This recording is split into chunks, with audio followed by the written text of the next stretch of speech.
number 9 Michigan week. It's like every week we're playing a top 20 team. It's kind of exciting because we're getting all these opportunities to turn our fortunes around by striking big with one of these teams. I think if we play mistake-free football, there's no reason why we can't. And it almost feels like we should win this game. I know I that's agree. crazy. No, I It's agree. not It is crazy? crazy. I agree with both. It's crazy, but I feel the same way, and I think it's crazy. I feel that way. Well, Like what you're saying though, each week is like another big game, but it's also even when we've lost, we all kind of collectively feel like we've gotten better, even if it definitely. isn't a loss. So you have a better since that Illinois game and everybody's down expected. Yeah, you should blow up Fordham, but I mean, I would say from Oklahoma on every game, even in losses. I don't want to say they've looked good. They've shown improvement from what we're used to seeing, especially over the last couple of years. So, if we would have played to Northwestern's level, made the mistakes, and the offensive line would have looked like shit, there would be no reason to really think that. You know what I'm saying? It's kind of like, okay, still the same thing, whatever. But with the improvements they look like they made from the team that a lot of people think should have beaten Oklahoma, who everybody, including a lot of Michigan State people, think should have beaten Michigan State, to like, okay, you and I said it, and this is like the first time in a few years I predicted Nebraska winning in a big margin. Last week went exactly like we all thought it should have. So better. it's like now that leads into this where there's people arguing the opposite on Michigan. There's a lot of people who think Michigan and especially Iowa are overrated and just happen to be some of the only undefeated teams from top 5 conferences. Like they're looking at, well, who have they played or whatever else, but you've got Clemson losing to, you've got other teams that were projected higher when the season started that are already taken an L or two. So I don't know, man. I think you're gonna learn a lot about both teams for sure, possibly for different reasons, but My short argument is I feel like we have the better quarterback. I I I think Harbaugh would agree. Okay, so we have He's the worried better about. quarterback, and I would put our defense. I would put our defense up against any defense in Yeah, college. I don't care who it is. I'm not saying we're better. I'm not saying, but I do think you're we're not up scared. there. Nope. You're not scared if they No, match up with I'm not anybody. scared of going up against any team, especially a team with a quarterback that doesn't seem that dynamic. And Cade McNamara Right. does not seem that dynamic to me, dude. Well, he hasn't had to be. Their offense. So one of the big things about them, and this is kind of a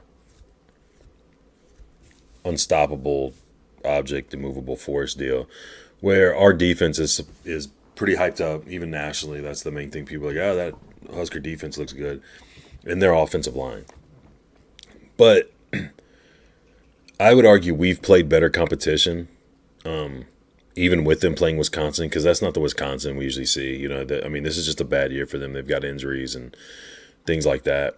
I would argue we've played better competition. I would argue that Michigan State's running back, maybe not their offensive line, but their running back is better than Gaskin. Handled him pretty well. I don't think they've seen a rusher like that. Or what's his name from Oklahoma? No, I know who you're talking Anyways, about. Yeah, yeah. but I mean, we're gonna find out. And I mean, there's a lot about how they blow defensive linemen off the ball and this and that. Wisconsin had the number one rush defense when they played each other last week. And I looked at, so they run a 3-4 the same as we do. And it's hard to blow guys off the line when you have linebackers shooting gaps, and a lot of the times our D line in the schemes we run, they're not trying to get to the quarterback. They're not trying to get the running back until he gets next to him. They're trying to create lanes and gaps for the linebackers to shoot or to funnel the running game to a certain direction, right? So I'm not saying it completely negates it, but it kind of negates if you're a run up smash mouth or line up and smash mouth offensive line when you get 3 down linemen, you'll get a fourth at least from somewhere linebacker wise, but the real defensive threat to the line of scrimmage is the linebacker shooting gaps.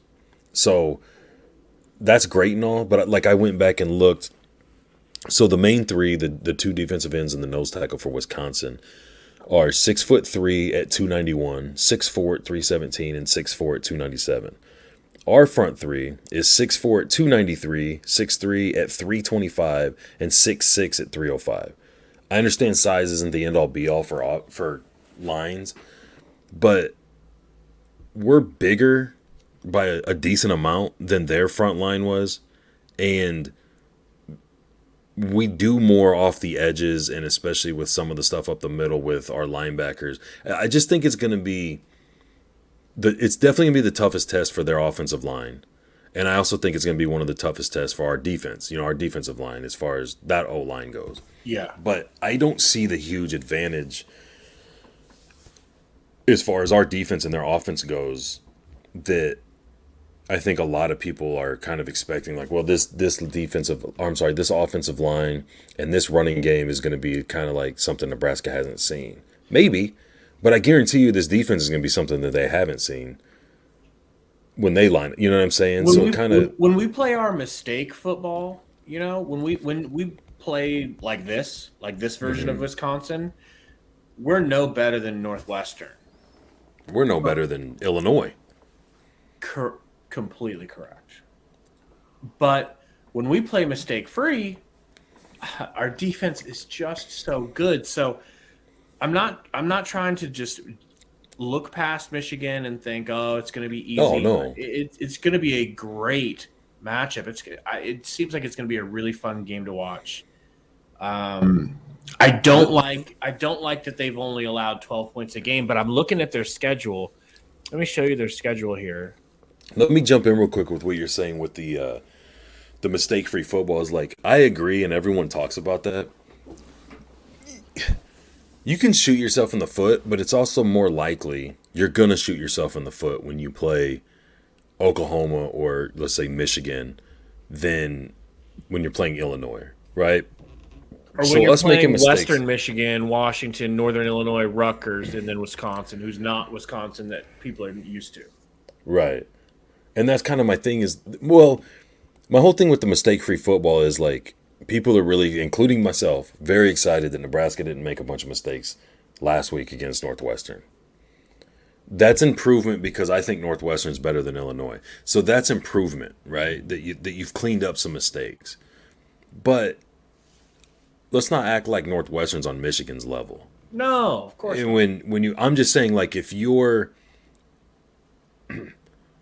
if I'm susceptible to double dribbling and traveling in basketball, and you and I play at the gym, sometimes I travel and double dribble, but not a ton. And now an NBA player walks in and he plays defense on me, I'm going to double dribble and travel my ass off, right? Because the pressure is that much more on me.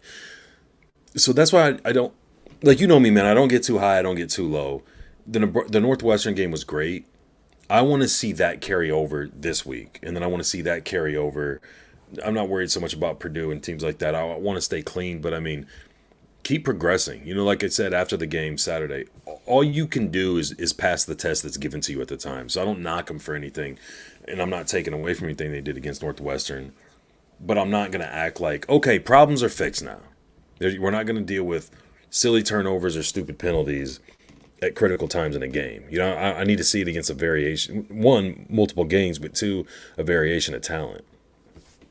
This schedule that I'm looking at from Michigan says something very loudly to me. No real challenges. The Huskers have been challenged this year. They have tasted embarrassment. They've tasted bitter defeat.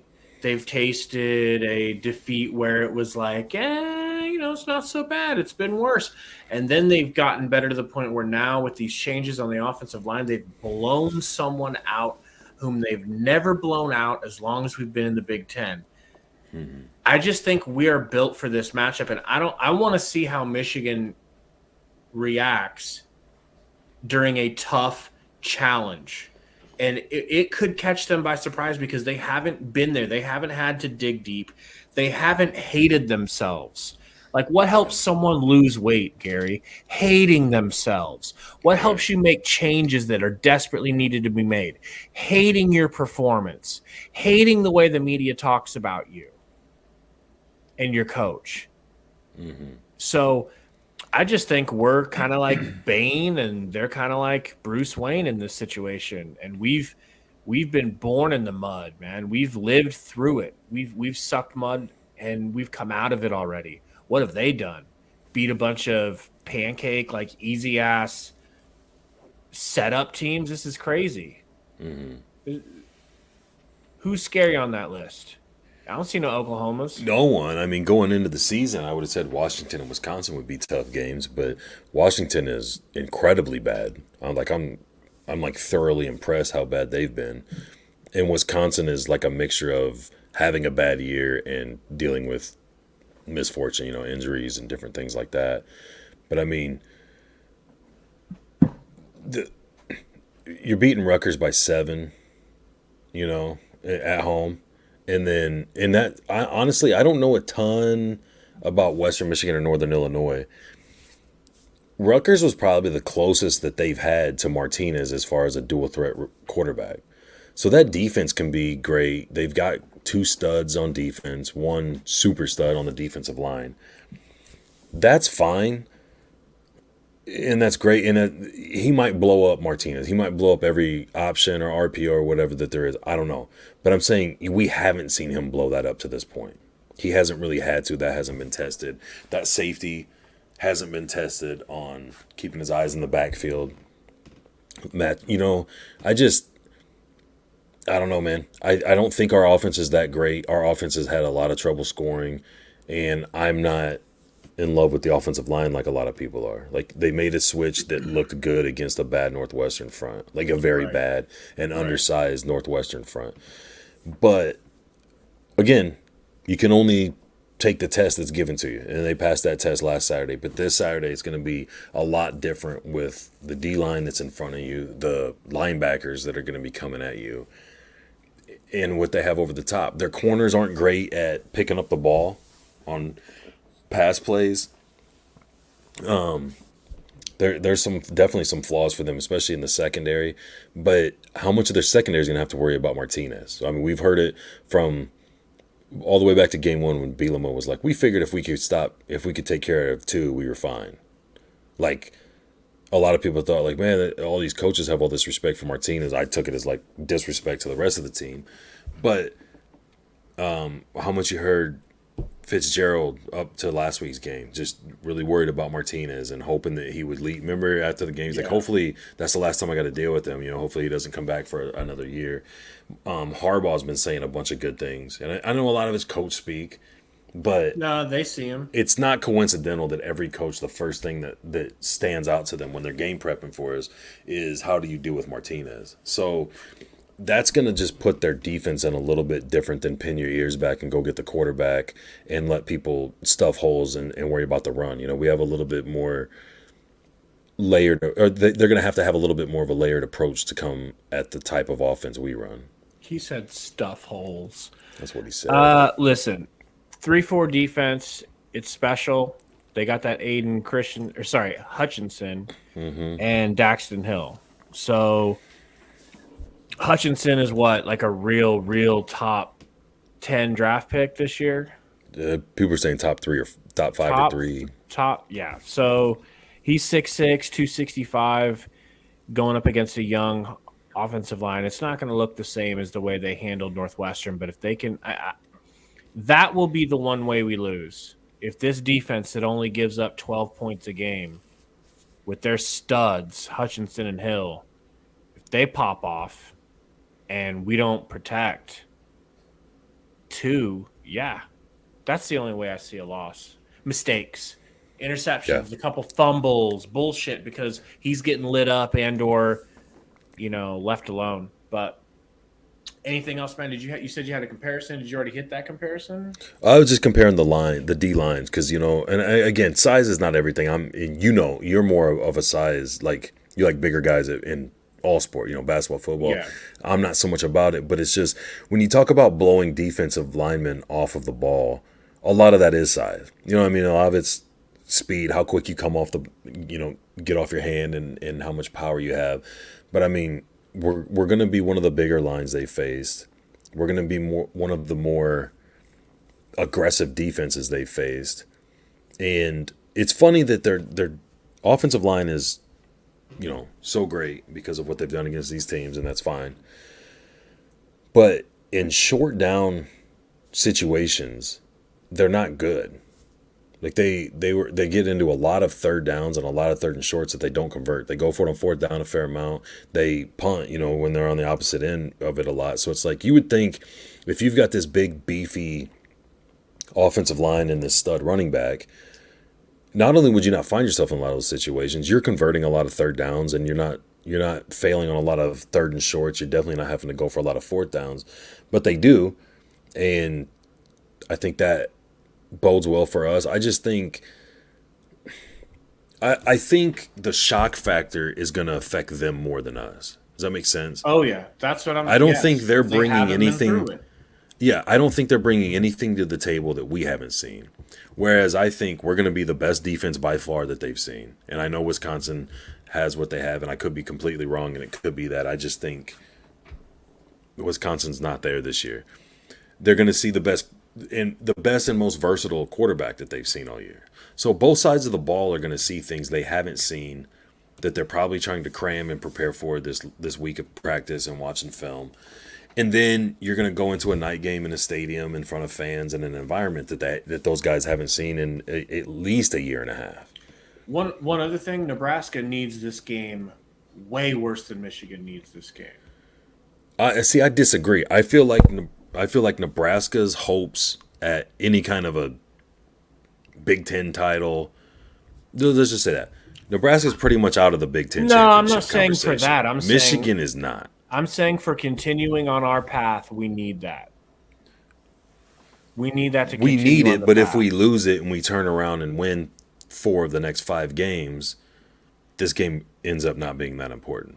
If we lose this game and then we start making all these mistakes and the offensive line goes to shit and Frost isn't making adjustments and everything unravels and goes back towards Illinois, then yeah, it's a pivotal moment where it's like, hey man, ever since that Northwestern game, the start of that Michigan game, everything went to shit. I'm just saying for them. I mean, hell, as crazy as it might sound, they still have national championship realizations. So I mean, True. I think it's way bigger for them. I honestly, this is coming completely out of my ass. Obviously, I don't talk to people or anything. The feel and the vibe of like hearing and reading what players are saying and just the buildup and everything, I feel like Nebraska players are going to want it more than Michigan. Agree. It's just a hunch from body language and hearing what people are saying Agree. in pressers. Obviously, I'm not around either locker room, but it just comes off that way, man. And like you said at the beginning, and we've talked before, it just seems super odd to me that I feel like if this wasn't Nebraska and Michigan and I'm watching like game film and prepping for a game on like say I don't know, Vanderbilt and Boise State, but Boise State is in the slot of Nebraska, I'd be like, oh, Nebraska's easily, not easily, but I mean, it'll be a close game, and towards the end, it'll get a little bit more out of whack, and then Boise State will win this game by, at least a possession, at least 7. I can't hardly bring myself to say that, and I'm shocked as hell that I think that with it being Nebraska, but it's just, I don't know, man. How do you bet the game?